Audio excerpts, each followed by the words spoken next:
that we have a right in this country to know the antecedents, for us to know the antecedents of our leaders in our country? You have a right. Sonia Gandhi, is that her real name? Her birth certificate says her name is Antonia Maino. Her passport application, Indian passport application, also gives the name as Antonia Maino. So why is this name Sonia Gandhi being used? All right, Gandhi, I can understand, she married Rajiv. But why Sonia? Because Sonia is not even an Italian name. It's a Russian name.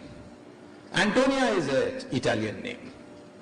So why is Sonia Gandhi's name, why has she taken the name Sonia? Where did this come? Lots of rumors are spread. But the reason is that her father was in jail for 4 years as a prisoner of war. He had signed up with Hitler's army. Hitler's army went into Russia. So in Vladimir, near St. Petersburg, he was taken prisoner and kept in jail for 4 years. But unlike in all other German soldiers, where Russians never released them before 20 years, in his case they released him in 4, which is taken to mean that he must have capitulated and agreed to become a member of the KGB, and that is why he was let off. So, therefore, he came back and changed, he gave the names of Russian names to all his children. Of course, there's one point which I don't want to really get into it because it's irrelevant, but I think I'll mention it. According to Sonia Gandhi's birth certificate, she was born on 9th December 1944. But at that time, her father was in jail in Russia.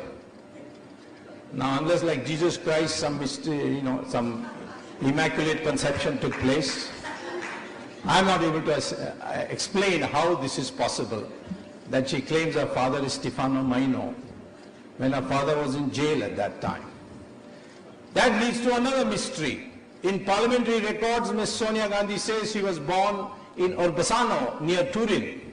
But the birth certificate says she was born in Louisiana, which is on the border with Switzerland. It was a resort town for the German soldiers during war.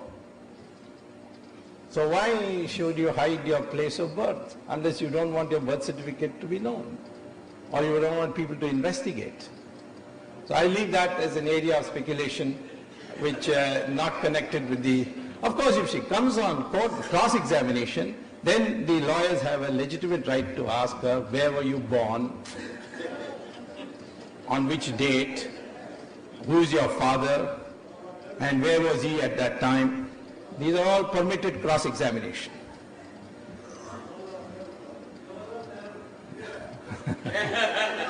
It seems to be a problem with the Nehru family.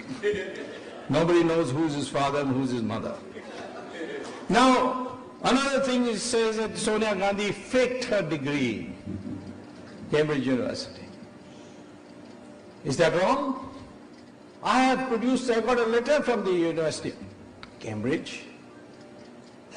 She has given an affidavit, sworn affidavit as a candidate that I studied English in the University of Cambridge.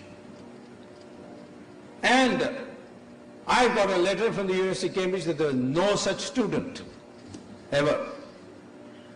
I went to court, and finally what the Chief Justice of the Supreme Court told me, be generous, Dr. Swamy, be large-hearted, this is an old matter, leave it.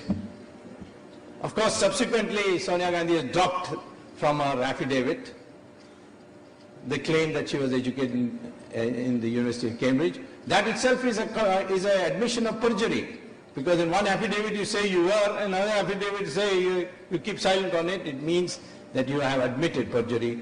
But unfortunately, our society is not tough enough. In any other country, if you had faked your educational degree, or even in our country, an ordinary man gets an employment by faking his educational degree, he loses his job. And the Supreme Court has repeatedly upheld that one of the most heinous crimes is to fake your educational degree to get a job. And here, somebody who wants to rule the country has faked it. The only objection I have to Satya's advertisement in the New York Times is he says that she passed high school. She did not pass high school. Beyond 5th class, she did not study. In this, she shares a common educational background with Karunanidhi. Now, it says in the advertisement that she worked as an au pair. What did you work, miss? If you were not studying in the University of Cambridge, you were 5 years in England, how did you support yourself? Don't you think we have a right to ask this question? Even in marriages, we ask these questions. Where you study? Every detail is asked for. The antecedents are asked for. Why can't the antecedents of Sonia Gandhi be asked for? Where did you work? 5 years. Without a high school certificate, without a college degree. Where did you work in London? And for whom? The country has a right to know. I'm telling you, I have done an investigation. It is shocking what I found out. It is for her to say. If there's cross-examination, certainly she will be asked this question. Where did you work? Who were your employers? Can I not ask this question? If I apply for a job, the first thing they'll ask me who your previous employers were. And here you want to be the leader of the country. We have no right to ask this question. For that, they are putting a defamation case in order to silence you, so that you won't ask these questions again. In the citizenship question, is she a citizen of India? She is a registered citizen. She got the citizenship by registration. Of course, after almost 18 years, after being in India. But in the form which I got a photostat copy, which is there in my website, I've scanned it. It says, have you renounced your citizenship of that is Italy? And what does Sonia Gandhi write? Not applicable. Why? How can you write that? A junior officer objects to that.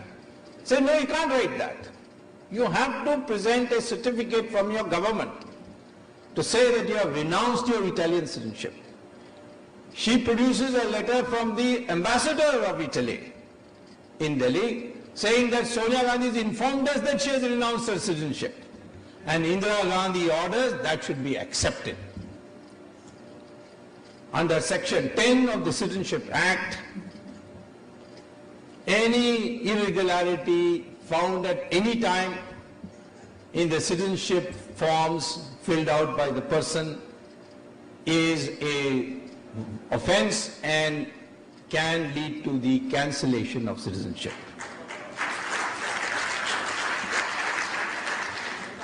A new government in India, without Sonia's chamchas in it, can easily cancel her citizenship with one stroke of the pen. The Home Minister can write, I, having satisfied myself that Ms. Sonia Gandhi did not fill the application forms properly, hereby order the cancellation of her citizenship. So, her future is very bleak in this. But you can ask a question. She has connections with KGB. Well, I told you, her father was in jail. She has been accused by a person who was appointed as a member of a commission to investigate KGB affairs in Russia by President Yeltsin, who then wrote a book in which he said Rajiv Gandhi and her family were regular recipients of KGB money. And they were paid through companies set up by the family. It's there in black and white in Yevgeny Albat's book, The State Within State, the role of KGB in Russia. It's there in writing. And Yevgeny Albat came to Harvard to get a PhD, and I ran into her because every year I go to teach, and I saw her. I asked her. She said, yes, I saw the documents. Yeah, by President Yeltsin, who then wrote a book in which he said Rajiv Gandhi and her family were regular recipients of KGB money. And they were paid through companies set up by the family. It's there in black and white in Yevgeny Albat's book, The State Within State, the role of KGB in Russia. It's there in writing. And Yevgeny Albat came to Harvard to get a PhD, and I ran into her because every year I go to teach, and I saw her. I asked her. She said, yes, I saw the documents. These were given to me as a member of the commission. Then I asked the Americans, do you have a record? They said, it's all there in the libraries. So I went to the Harvard Library, downloaded it, filed it in the Delhi High Court. The Delhi High Court then issued notice to the CBI. Go find out. The CBI came back and reported the Russians are ready to give the originals and attest the copies, provided we give them a letter rogatory, which is a communication from the courts of India to the government of Russia. And that letter rogatory cannot be obtained unless you register an FIR. But the government of India refused to register an FIR, and that is why my case went by abeyance. That case can be revived any time. So what is wrong in saying KGB? There is prima facie evidence. It's for her to prove or disprove. She had received $2 billion into her name in 1991. Who says this? The government of Switzerland. Why do they say it? Because the Americans put pressure on the Switzerland government to tell them about Marcos, Imelda Marcos, and whatever that other Marcos's name was. Ferdinand Marcos. And they put so much pressure that the Swiss authorities tabulated all foreign leaders who had accounts, illegal accounts, and they put the photograph of Rajiv Gandhi in a magazine called Schwester Illustrated. Schwester is another name for Switzerland in German. And that has in it a caption under Rajiv Gandhi's photo. He and his family owned $2 billion November 1991. And who was the beneficiary of Rajiv Gandhi's death? Sonia Gandhi. All that money has gone to her.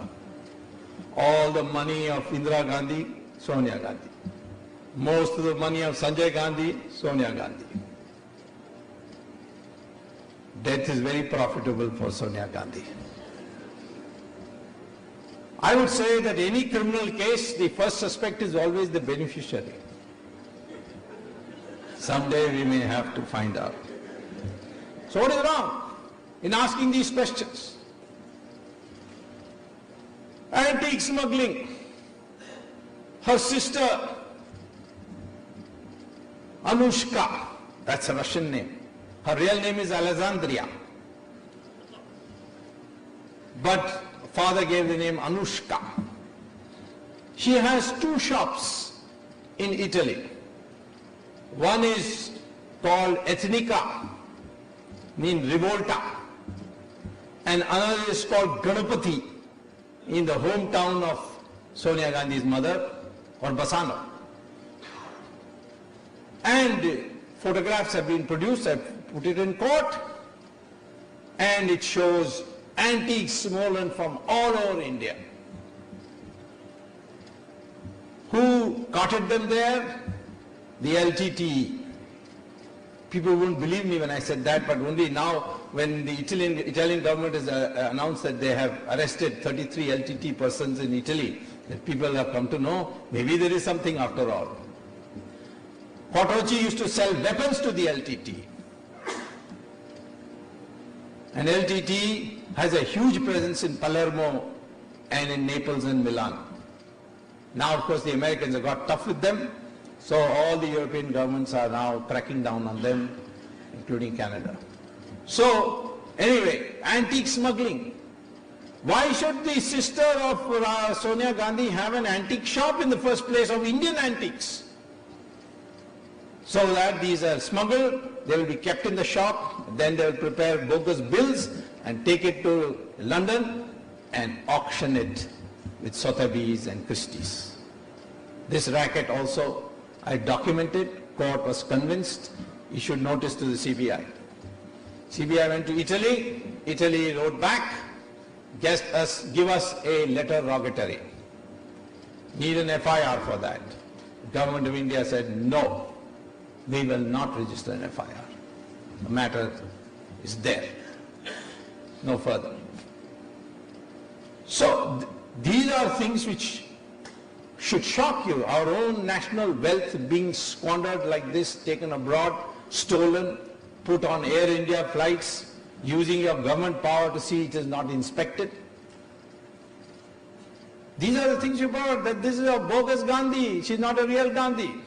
I have only one dispute, by the way, with all these websites about the legitimacy of the parentage of various Nehrus and Gandhis. Rajiv Gandhi was not son of some Firoz Khan, as all these websites are putting out. He's the grandson of, or rather Firoz Gandhi was the son of a well-known lawyer of Allahabad called Kakkar. And Kakkar is also mayor of Allahabad, and once he defeated Jawaharlal Nehru in an election. So, of course, parentage has never been a strong point of the Nehrus, so we won't go into that and get into a lot of complications. Similarly, the question of Rahul Gandhi.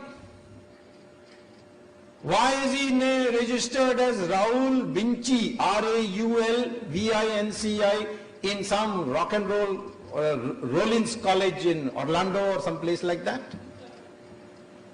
which is a Christian missionary college? Why didn't he register himself as Rahul Gandhi? Why is it that he claims he's got an MPhil?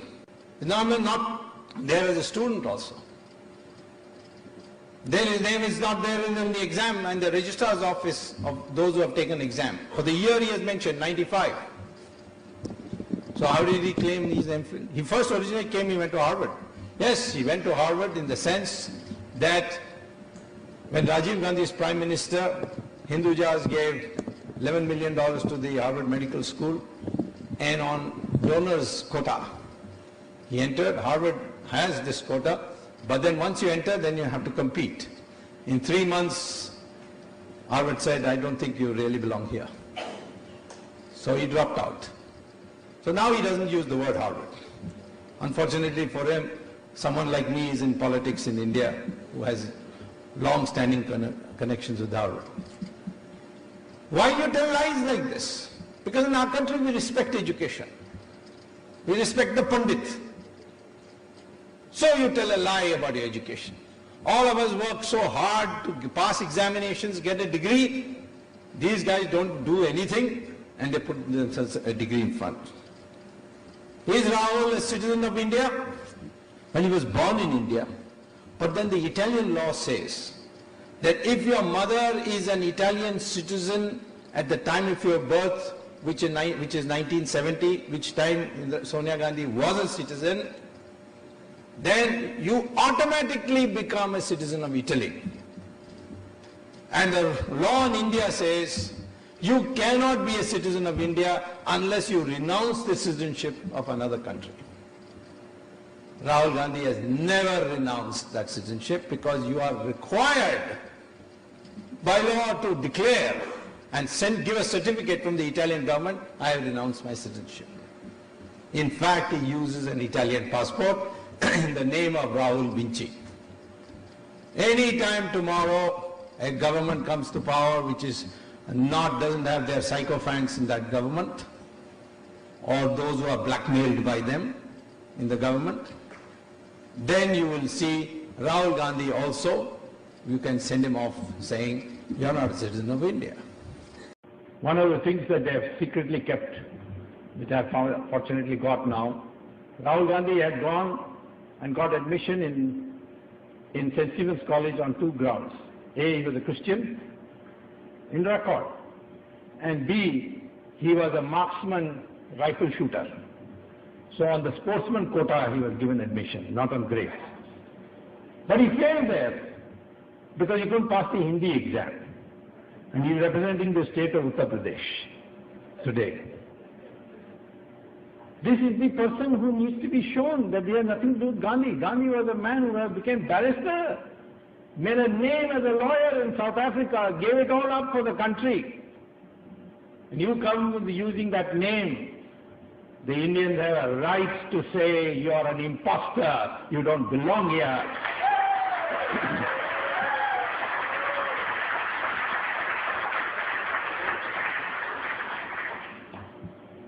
Rahul Gandhi was arrested in Boston airport. He had $160,000 in cash. In the United States, you can't enter with $10,000, more than $10,000 without declaring it. Didn't declare it. Got caught. He had with him a friend by name Veronique Cartelli, citizen, passport holder of Spain, father Colombian. Cartelli means drug mafia. And he had something else with him, which has not been identified. The FBI arrested him. 27th September 2001. They said the SPG, which they have, like the royal family, all the families, including their dogs, get SPG cover. So the SPG said, no, he's the son of the former Prime Minister. The FBI said, we don't care. It's broken the law. 9 hours they kept him. The government of India intervened. Condoleezza Rice was told this would affect the Indo-US relationship. And then the FBI was told, let him go. The FBI registered an FIR, the equivalent of an FIR. I don't know what they call it here, criminal case or whatever. And then said, whenever you want, we can call you, but you can go. So they let him off to go back. I wrote, my friends here filed a Right to Information or Freedom of Information Act application with the FBI. FBI said, we'll give you these records, provided you get a no objection certificate from Rahul Gandhi because it's personal to him. That's the law. So I wrote a letter to Rahul Gandhi. If you have nothing to hide, give us the permission. He never replied. But everybody knows this is in record. There's nothing to hide here.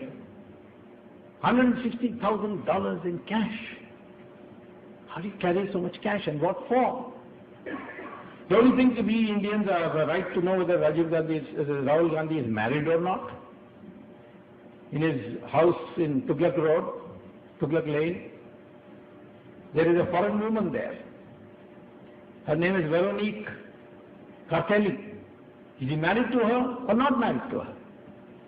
Or is he living with her? Can you not make that public? What will people of India think? Rajiv Gandhi's wife foreigner, Rahul Gandhi's wife foreigner. Can they not find Indian girls at all? And what about the antecedents of this Veronique? The daughter of drug mafia? So we need to know. These are things we need to know. Even in marriages, I said, we find out these things. The advantage of an Indian is, I can go to my village and find out, to the village of the person and find out everything about him. I meet so many people say, oh, I'm from Madurai, I know you're from Mullipalam village and you are living in you have a house in Agraharam street, everything. Everybody knows about everything. You can trace people. But when you're a foreigner, you have to be doubly careful.